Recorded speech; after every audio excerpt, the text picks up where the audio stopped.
अरे फचर फचर दौड़ते चले जा रहे धान के पानी भरे खेत में। ये गिल्ली डंडा है मुंशी प्रेमचंद का। तो बचपन कहीं ना कहीं हमें आपको ज़िंदगी जीने का असली मकसद बताता है। और जब इंसान बचपन में पहुंचता है तो वो किसी औपचारिकता का मोहताज नहीं रहता, क्योंकि जो आनंद आपको घास की फर्श पे आता है वो मखमल में कभी वो सेंसिटिविटी हो ही नहीं सकती।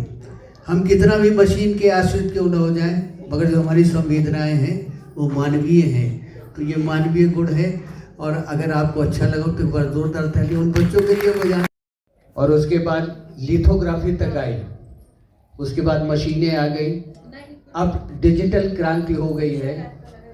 अब इंसान जो है बहुत कुछ एआई से करना सीख रहा है।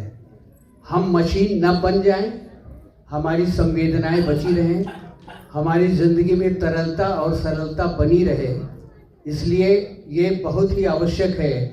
आज केवल भारतीय समाज के नहीं लिए बल्कि संपूर्ण विश्व के लिए ये प्रश्न चिन्ह है कि हम अपने बचपन को जिंदा रखें, क्योंकि बचपन हमारी ज़िंदगी की वो महत्वपूर्ण पाठशाला है जो बेसिक से प्रारंभ होती है। और हमारे लिए सबसे बड़ा सौभाग्य का विषय है कि हमारे मध्य बेसिक शिक्षा से सम्मानीय मुख्य अतिथि महोदय यहाँ पर उपस्थित हैं। एक बहुत बड़े कार्यक्रम में हमने संबोधन करते हुए बच्चे बैठे थे सामने, ये पूछा भाई हाथ उठाओ कितने लोग ऐसे हैं जो टाट पट्टी पे बैठ के पढ़े हैं। तो पता चला बच्चों ने हाथ उठाए और पीछे भारत सरकार केंद्रीय सरकार से जो अधिकारी आए हुए थे, 5 में से 3 ऐसे अधिकारी थे जिन्होंने हाथ उठाकर बताया कि हम प्राइमरी स्कूल में टाट पट्टी पे पढ़े हैं। तो ये जो टाट पट्टी है वो हमको ये बताती है कि जब तक इंसान ज़मीन से जुड़ा रहेगा, उसका मेरुदंड सीधा रहेगा, हम वो समझ पाएंगे, वो देख पाएंगे, वो सुन पाएंगे जो हमें ब्रह्म रूप जो हमारा गुरु है वो हमें संबोधित कर रहा है। क्योंकि mouth is the best source of education. और ये तभी संभव है, ये गुरुकुल की पद्धति भारत की वो पद्धति है जो आज भी कम से कम बेसिक स्कूल्स में हमें देखने को मिलती है। वरना जितने हाई फाई एजुकेशन के हब है उनमें आपको स्विमिंग पूल मिल जाएगा, एसी के कमरे मिल जाएंगे, बढ़िया फर्स्ट क्लास लाइट भी मिल जाएगी, कोर्ट यार्ड भी होगा खेलने के लिए। मगर उस प्राइमरी स्कूल की कल्पना कीजिए जहां हमारा बचपन नैसर्गिक वातावरण में प्रस्फुटित होकर दुनिया के मानचित्र पर यह दस्तक देता है कि हम जमीन में बैठकर पढ़े हैं। तो जब तक इंसान जमीन से जुड़ा रहेगा तब तक वो सरशब्द रहेगा, क्योंकि कितना भी मौतबर हो सरशब्द नहीं होगा। जिसने जमीन छोड़ी वो सूख गया है। इसलिए चबूतरा जब शक्ति से सराबोर होता है तो वो थान बन जाता है। ये थान शब्द जो है देशज भाषा का है, जिसे हम देवस्थान के रूप में सम्मानित करते हैं। तो जहाँ पर निष्प्रय भाव से तपस्या की गई और भारत के बचपन को बचाने का प्रयास किया गया, मैं चाहूँगा उस चबूतरा थिएटर पाठशाला के लिए आप तालियां बजाएं, जिसने धान में संपन्न होने वाले आज के इस कार्यक्रम में यहाँ उपस्थित इस कार्यक्रम के मुख्य संयोजक महेश चंदेवा जी और सभी उपस्थित महानुभावगण और आज की इस कार्यक्रम के मुख्य आकर्षण प्रतिभागी बच्चे जो भी अपनी प्रतिभा का प्रदर्शन करेंगे। और जैसा नाम से ही हम देख रहे हैं कि चबूतरा नाम अपने आप में बहुत सारी स्वाभाविकता को और प्रकृति को संजोए हुए है। तो निश्चित रूप से इसमें जो बच्चे प्रतिभा कर रहे होंगे उनकी जो नैसर्गिक प्रतिभा है वो सामने हम देख पाएंगे। और साथ ही जिस विधा में बच्चे काम करेंगे, जिस विधा में प्रदर्शन करेंगे, नाटक विधा में, नाटक कई बार हमें जीवन सिखाने, जीवन जीने और जीवन में किस प्रकार से तालमेल बनाकर हम रह सकते हैं, हम आगे बढ़ते हैं और कैसे अपने जीवन को हम एक परफेक्शन की ओर ले जा सकते हैं। बहुत कुछ सीखते हैं नाटक के माध्यम से। और अपने जीवन में जो घटित हो रहा है या जितना हम जी चुके होते हैं, जितना जीते रहते हैं, उससे बहुत कुछ आगे का सीखते हैं। हमसे बहुत कुछ देखेंगे, समझेंगे और जीवन की स्वाभाविकताओं को आत्मसात करेंगे।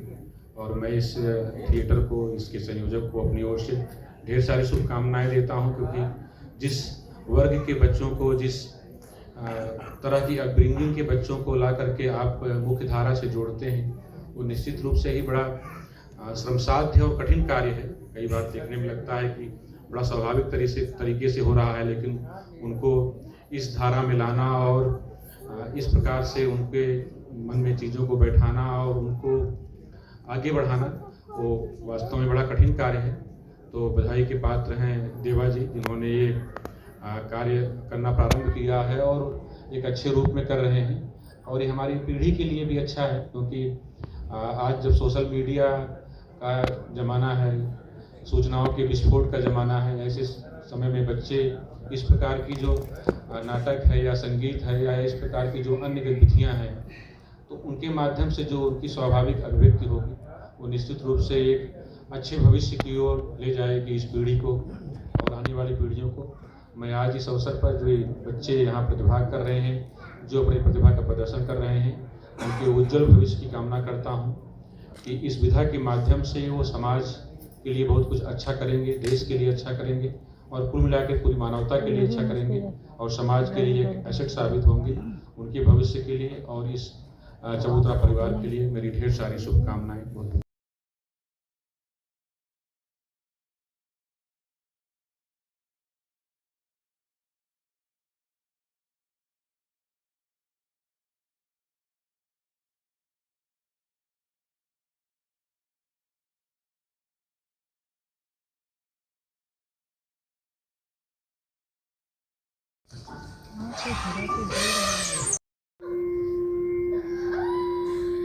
ऐसा नट तूने क्यों किया रे?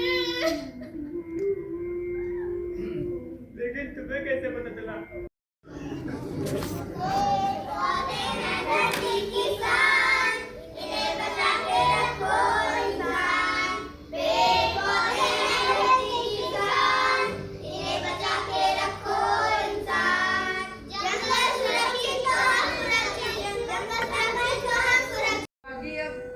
जवान हो गई, मेरी मानो तो लड़की को कहीं घर कर दो।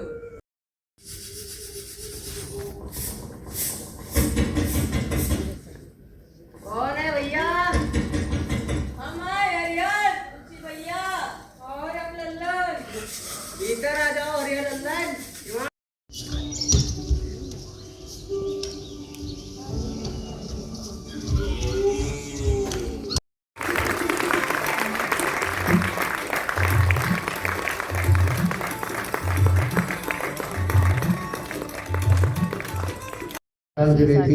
बिना शांति के इस संपूर्ण सृष्टि में सृजन का कोई भी कार्यक्रम संपादित नहीं होता है। इसलिए हम सबसे पहले ईश्वर से यही प्रार्थना करते हैं कि हमारे जीवन में शांति है तो सुख है, समृद्धि है, सब कुछ है। इन्हीं शब्दों के साथ आज के इस कार्यक्रम का दीप प्रज्वलन कर रहे हैं सम्मानित महोदय श्री सुरेंद्र तिवारी जी और उनके साथ आदरणीय सांत्वना तिवारी जी। तो मैं क्यों घबरा रहे हैं? हम उजाले की तरफ जाने से क्यों घबरा रहे हैं? क्या हमारे जंगली होने के दिन फिर आ रहे हैं? हम उजाले की ओर चलें, इसीलिए हर कार्यक्रम का हम शुभारंभ दीप के माध्यम से करते हैं, ताकि हमें सत्य असत्य, सार्थक और निरर्थक, अज्ञान और ज्ञान का भेद हमारे जीवन में अवतरित हो। मैं इन्हीं शब्दों के साथ सम्मानीय संरक्षक महोदय आदरणीय श्री हरिश्चंद्र जी से और इस संस्था के आदरणीय सचिव श्री महेश चंद्र देवा जी से निवेदन करेंगे कि वे इस मंच पर उपस्थित हमारे सम्मानीय मुख्य अतिथि द्वय का आज के इस कार्यक्रम में पुष्पगुच्छ से उन्हें सम्मानित करें, जो हमारी अपनी परंपरा है। और इस वैदिक परंपरा का निरूपणी भिक्षुक की झोली किंतु नयन के सरल स्नेह कण करते हैं सम्मान तुम्हारा, स्वागत है श्रीमान तुम्हारा। इन्हीं शब्दों के साथ आज के इस कार्यक्रम में हम अपने सम्मानीय इस युगल का आज के इस कार्यक्रम में स्वागत और अभिनंदन करते हैं। बहुत बहुत धन्यवाद, बहुत बहुत साधुवाद। इन्हीं शब्द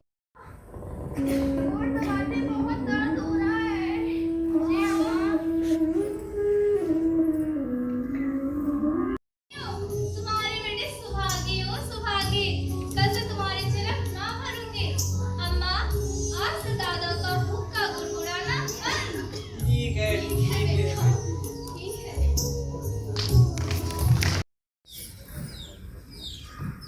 कैसे हो तुमसे मैं तो कुछ ठीक नहीं है नजीम बाबू। मैंने सुना है तुम बाप बेटे अलग रहना चाहते हो।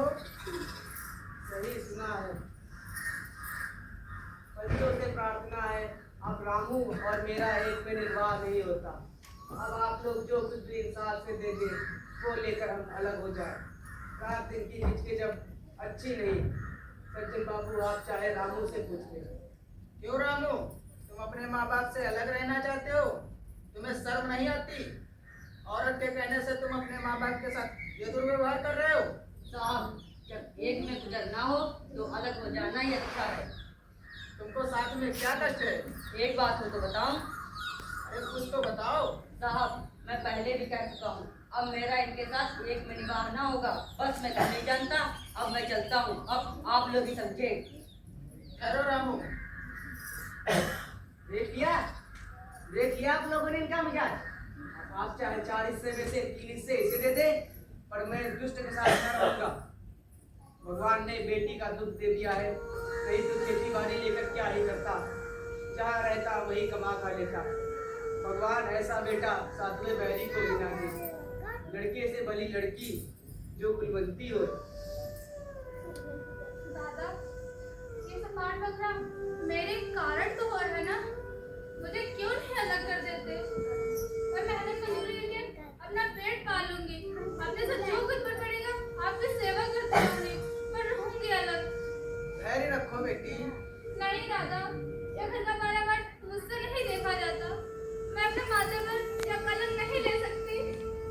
बेटी, हम तुम्हें ना छोड़ेंगे चाहे संसार टूट जाए। और मैं इस रामू का मुंह भी नहीं देखना चाहता। इसके साथ रहना तो दूर रहा। तुम किसी का मुंह नहीं देखना चाहते तो हम भी तुम्हारी पूजा करने को व्याकुल नहीं है। रामू की दुल्हन, तुम चुप हो जा, नहीं तो रुको तुमसे। देखा आपने भी इनका मिजाज, और ये हमारे मिजाज की बात करते हैं। जाओ जाकर अपनी जगह पर बैठो। तुमसे बहू पर हाथ नहीं उठाते। मुझे लगता है तुलसी और रामू का बंटवारा कर ही देना चाहिए।